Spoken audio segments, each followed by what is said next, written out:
계속해서 정치권 상황 함께 짚어보겠습니다. 강성필 더불어민주당 부대변인, 신주호 전 국민의힘 상근 부대변인과 함께하겠습니다. 어서 오십시오. 안녕하세요. 네. 자, 단식 농성 후에 복귀한 장동혁 대표, 곧바로 한동훈 전 대표에 대한 제명을 확정했습니다. 조금 전에 영상 구성으로도 봤습니다만 불과 한 2년 전에 이렇게 가까웠던 사람들이 이런 악연이 될 수 있는가, 좀 생소하게 느껴지기도 하는데요. 일단 이번 결정 어떻게 보셨습니까? 기본적으로 장동혁 대표 입장에서는 이 문제를 좀 빨리 매듭을 짓고 싶었을 겁니다. 저희 당 구성원들이나 당원들 그리고 국민들께서도 당원 게시판 내용 문제가 너무나도 지지부진하게 끌어왔다라는 피로감을 호소하고 계셨기 때문에 이 문제에 있어서 빨리 결론을 짓고 그 다음에 당의 쇄신안에 대해서 국민들과 당원들께 더 알려드리는 목적이 있지 않았을까라는 생각을 하고요. 기본적으로 지금 국민의힘의 당명 개정 등 쇄신안이 설 전에 마무리가 되어야 된다라는 입장을 강하게 피력하고 있지 않겠습니까? 그러다 보니까 당명 개정 등의 이 쇄신안, 개혁안이 국민들께 더 와닿기 위해서는 저희 당이 지금 겪고 있는 갈등을 조기에 해소할 필요가 있었다라는 측면에서 장동혁 대표의 단식 후 복귀 첫 일성으로 한동훈 전 대표를 제명한 것 같습니다. 갈등 봉합의 속도를 냈다라는 말씀이신데요. 민주당은 어떻게 보고 계십니까?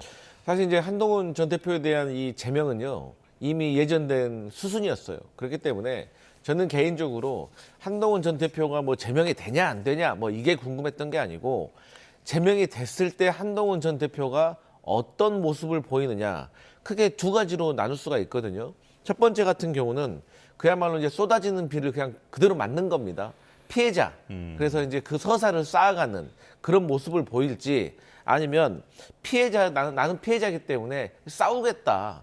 같이 이제 뭐 나를 따르는 어떤 친한 개운 같이 들고 일어서자라는 모습을 보일지, 사실 그게 궁금했거든요. 근데 사실 정가에서 그래도 이제 정치를 좀 오래 해보신 분들은 그냥 자숙해라. 언젠가 때가 되면 당연히 국민들이나 당원이나 지지자들이 당신 부를 것이다. 그러니까 이번에는 당원 게시판 문제를 내가 책임질 테니까 이제는 당원 게시판 얘기는 끝내자라고 조금 사라져 있는 것이 당신에게 도움 될 것이다라는 조언을 많이 했는데, 이 결국 성격이 있어요, 본인의 캐릭터가. 그래서 뭐 앞으로도 지금 뭐 콘서트 한다는 거 아니겠습니까? 대규모 어떤 인력을 동원할지 않을지는 모르겠지만, 그래서 앞으로 이 국민의힘의 당내 갈등이 더 커질 겁니다. 근데 이제 한동훈 대표와 장동혁 대표 이 사이에서 조금 현역들 중에 이제 중간에서 이제 있는 분들이 있잖아요. 예. 이분들도 이런 그 한동훈 대표의 어떤 행동에 대해서 부담스러워할 겁니다. 예. 지금 민주당 입장을 여쭤보고 있으니까 바로 박지원 민주당 의원의 그 페이스북 메시지도 함께 좀 보면서 해설을 좀 부탁드리겠습니다. 장동혁이 이겼다, 잘했다. 그러나 자신과 당은 망할 것. 그리고 또 한동훈도 잘 됐다. 간동훈, 또 새 집을 짓길, 여러 가지 얘기를 했는데 어떻게 보셨습니까? 그러니까 이제 박지원 의원의 말은 장동혁 대표가 전투에서는 이길지언정 전쟁에서까지 이길지는 모르는 거예요. 장동혁 대표가 한동훈과의 전투에서는 지금 승리한 것처럼 보이지만, 어쨌든 당 대표로서 중도 확장도 못하고 윤어게인하고 절연도 못하면 지방선거에서 패배할 겁니다. 지방선거에 패배하면 어떻게 해야 됩니까? 당대표 물러나는 게 수순이잖아요. 그러면 그건 전쟁의 증거예요.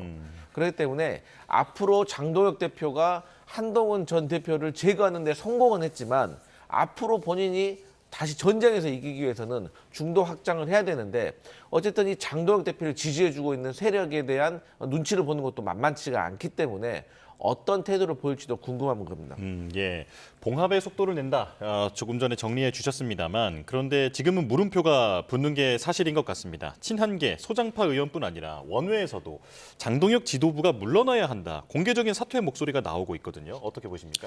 그러니까 지금 원외위원장들, 특히 수도권의 원외 당협위원장 같은 분들은 지방선거를 맞닥뜨리고 있습니다. 그 지방선거 현장에서 뛰어야 되는 분들이고, 오세훈 서울시장 같은 분들도 결국에 장동혁 대표가 당을 자멸의 길로 이끌었다, 이렇게 하면서 그 진퇴를 요구하지 않았습니까? 그런 점에 있어서 분명히 한동훈 전 대표가 갖는 상징성이라는 것이 굉장히 크기 때문에 한동훈 전 대표를 제명함으로써 국민의힘이 지방선거 국면에서 굉장히 어려워진 것은 맞습니다. 이 계엄을 막았다라는 그 상징성을 가진 인물을 지금 당에서 제명을 시킴으로써 윤어게인 당으로 돌아가는 것 아니냐라는 국민적인 물음이 가득해지셨어요. 그런데 아시겠지만 이제 김건희 여사 지금 1심 판결도 났고 내달에는 윤석열 전 대통령의 판결도 날 겁니다. 한덕수 전 총리 같은 경우에는 구형이 15년이었지만 구형량에 비해 훨씬 더 높은 형량의 판결을 지금 1심에서 받은 상황이거든요. 예. 국민들과 당원들은 선거에서 이기기 위해선 윤석열 전 대통령과 단호하게 절연해야 된다. 우리가 그 과거와 단절하고 미래로 나가야 된다라는 입장을 보이고 계십니다. 근데 그러한 상징을 가진 게 사실 계엄을 막은 장본인인 한동훈 전 대표거든요. 근데 한동훈 전 대표를 제명함으로써 과연 얻을 수 있는 실익이 무엇이 있느냐. 당장의 강성 지지층들의 고민은 맞춰줄 수 있겠죠. 지금 현재 상황에서 강성 지지층들의 울분을 풀어줄 수는 있겠죠. 하지만 정당이라고 하는 기본적인 목표, 선거 승리를 위해서는 과연 한동훈 전 대표를 제명하는 것이 맞느냐라는 물음이 가능할 것 같고 그러다 보니까 지금 당 안팎에서 굉장히 큰 우려를 표시하고 계십니다.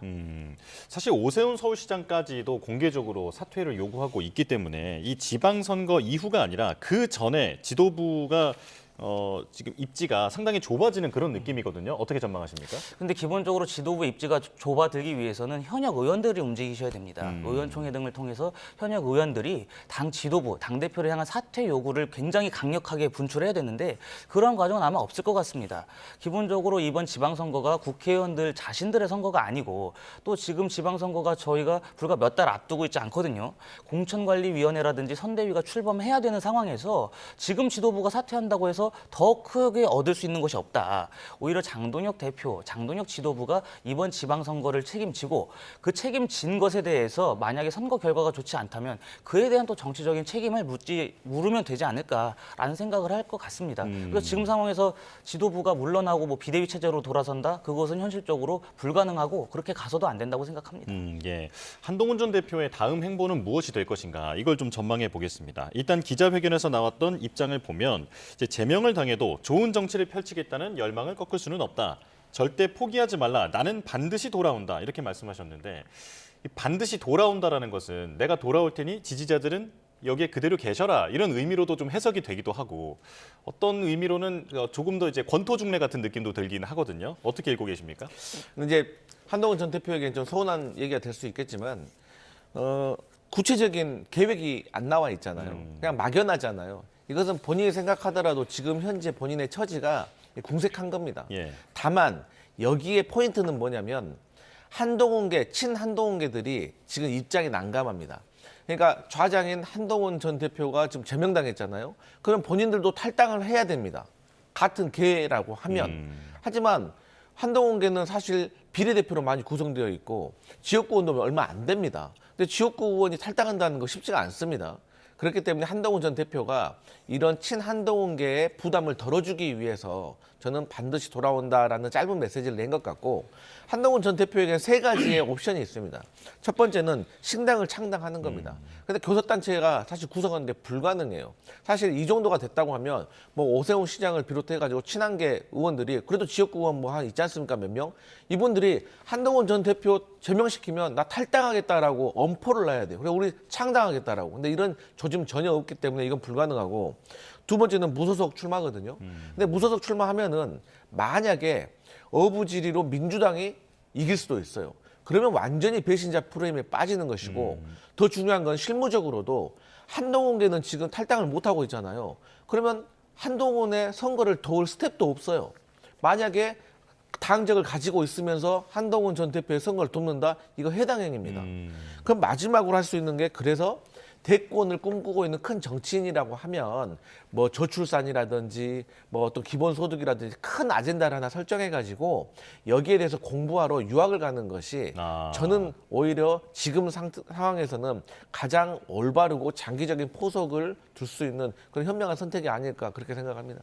신당 창당, 무소속 출마 그리고 현실 정치에서 잠시 떠나 있는 그 방안을 말씀하셨는데 그 세 번째가 가장 현명한 길인 것 같다 이렇게 조언을 해주셨습니다. 어떻게 보십니까? 저도 강성필 대변인 말씀에 동의를 하는 게요.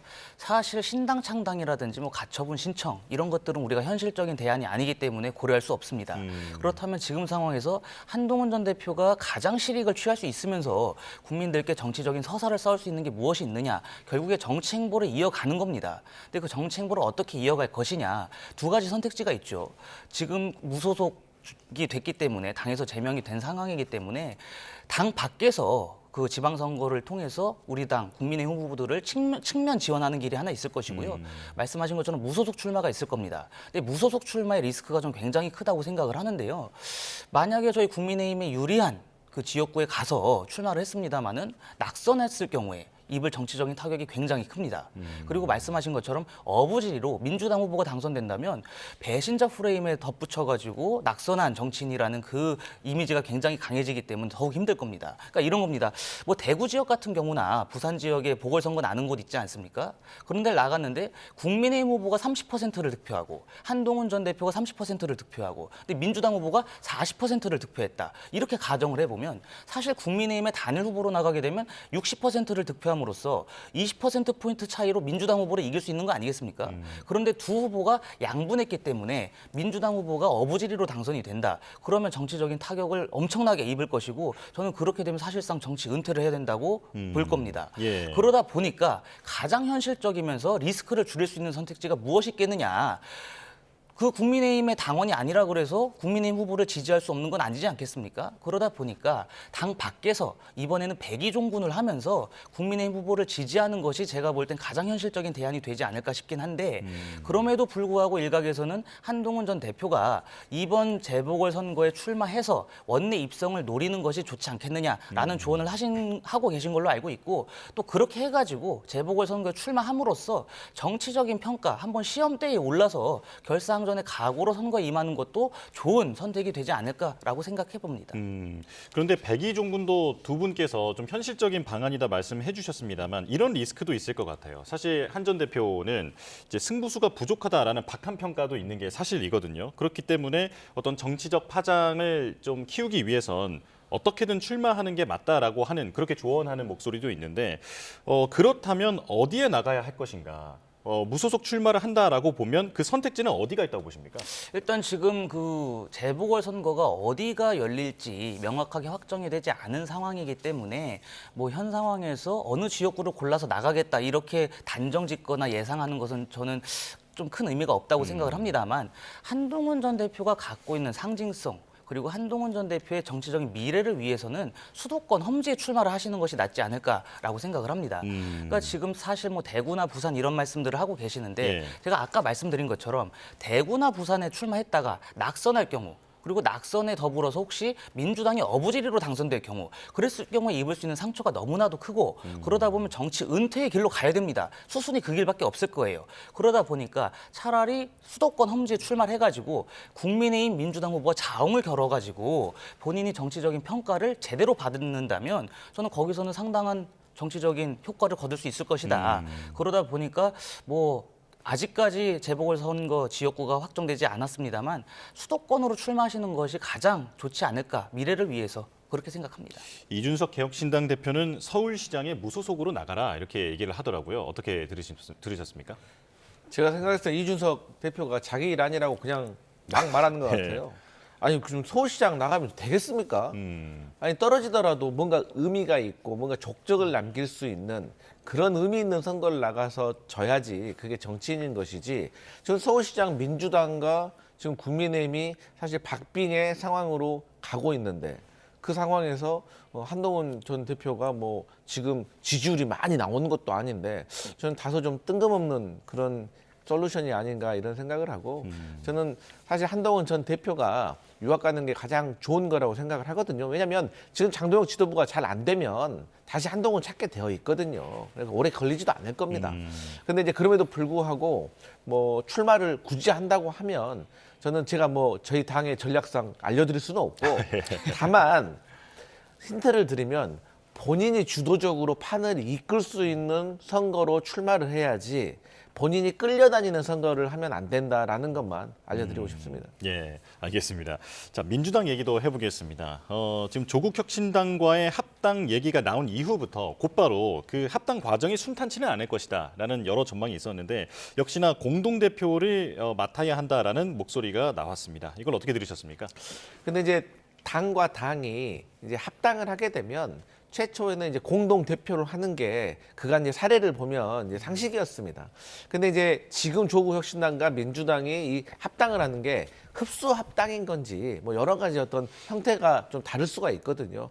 그렇기 때문에 앞으로 이제 협의가 어떻게 되는지를 한번 지켜볼 필요는 있는데 뭐 예를 들어서 공동 대표가 아니라고 하면 한 분이 뭐 인재 영입위원장이라든지 선거를 앞두고 아니면 당 혁신위원장이라든지 이런 중책을 맡기는 그런 어떤 차선책도 있기 때문에 저는 이 합당을 하는 데 있어서 뭐 조국 대표가 뭐 공동 대표가 되느냐 안 되느냐 이건 결정적인 어떤 요소는 아니라고 보고 중요한 거는 이 각 당의 당원과 지지자와 또 현역 의원들이 여기에 대해서 어떻게 접근을 하느냐 과연 공감대가 형성되느냐 이게 중요한 것이기 때문에 저는 앞으로 내부적인 논의가 더 필요할 것으로 보여집니다. 예. 이 추진 과정이 좀 우당탕탕하는 그런 측면이 있기 때문에 합당이 안 될 거라고 하는 그런 평론도 있더라고요. 어떻게 보십니까? 그러니까 지금 사실 정청래 대표의 과욕 때문에 이렇게 된 겁니다. 사실 이번 지방선거를 통해서 호남의 패권을 민주당이 장악했다.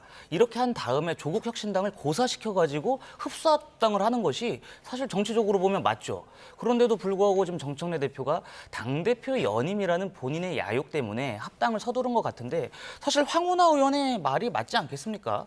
이 당대당 합당이라는 것이 흡수통합이 아니라 정말 대등한 관계에서 합당을 한다면 조국 대표와 정청래 대표가 공동 대표를 맡아야 됩니다. 지난 2014년에 지방선거를 앞두고 새정치연합과 민주당이 합당했을 적에도 민주당이 그때 의석이 126석인가 그랬습니다. 그리고 안철수 계파는 2석에 불과했어요. 그럼에도 불구하고 새정치민주연합이라는 정당을 출범시키면서 김한길 안철수 공동 대표 체제였거든요. 당 지도부를 구성하는 것도 5대5 지분을 나눠 가졌습니다. 그게 사실상 당대당 이 대등한 관계에서 합당의 순리인데 지금 이런 식으로 가는 것은 합당을 하지 않겠다라는 욕심을 너무나도 부리는 것 아닌가라는 좀 생각을 하고요.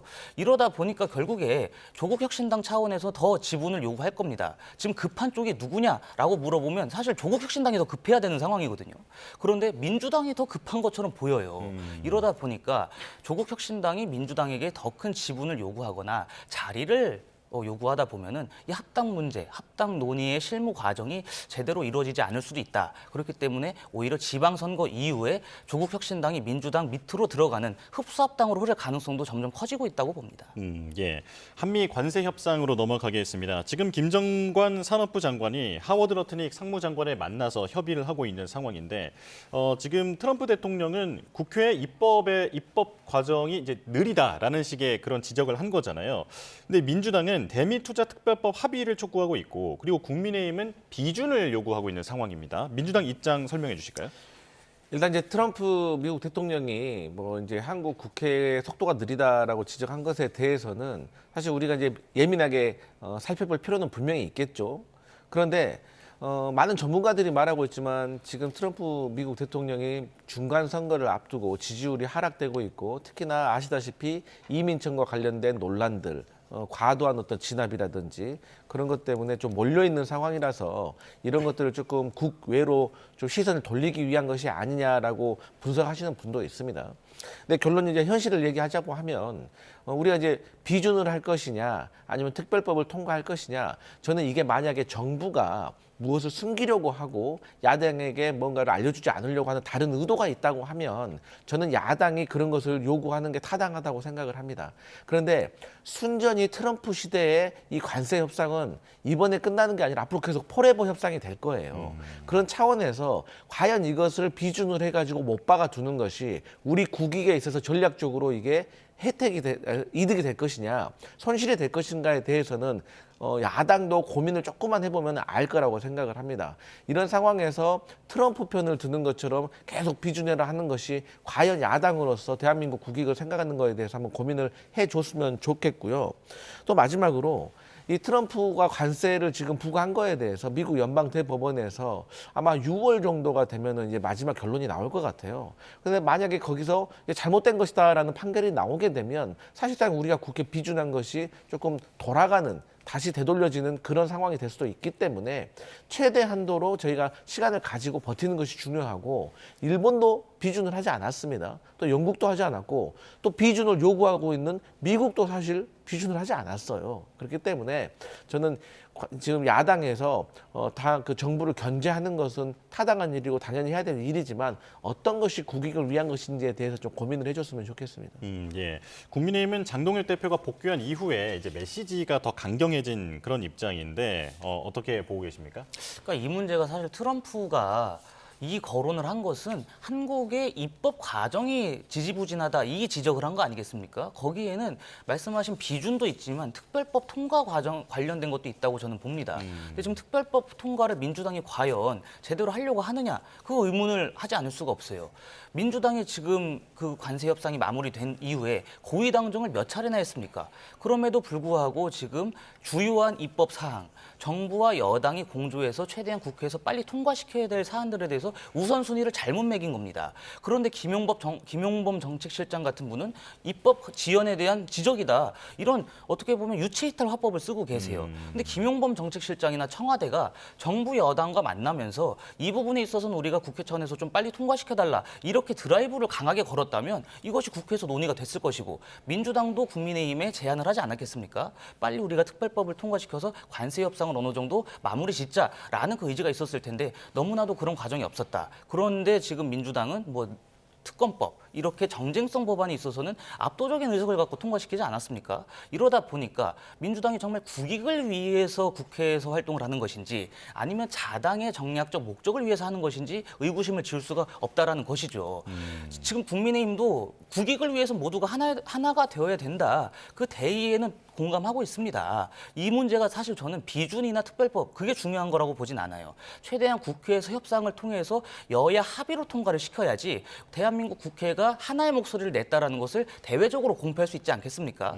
그러다 보니까 비준이든 특별법이든 방법에 상관없이 하루빨리 여야가 머리를 맞대고 이 부분을 국회에서 합의 통과할 수 있도록 노력을 해야 되는데 그 노력의 키를 쥐고 있는 것은 거대 의석을 가진 민주당 아니겠습니까? 정부 여당이고 그런데 지금까지 보면 정쟁성 입법은 아주 가열차게 해놓고서 이렇게 우리 국익과 국민들의 생활을 위한 법안에는 나몰라라 했던 것에 대해서 지적을 하지 않을 수 없는 겁니다. 네, 알겠습니다. 워싱턴에서 좀 좋은 소식이 들려왔으면 좋겠는데요. 여기서 마치겠습니다. 강성필 더불어민주당 부대변인, 신주호 전 국민의힘 상근 부대변인과 함께했습니다. 고맙습니다.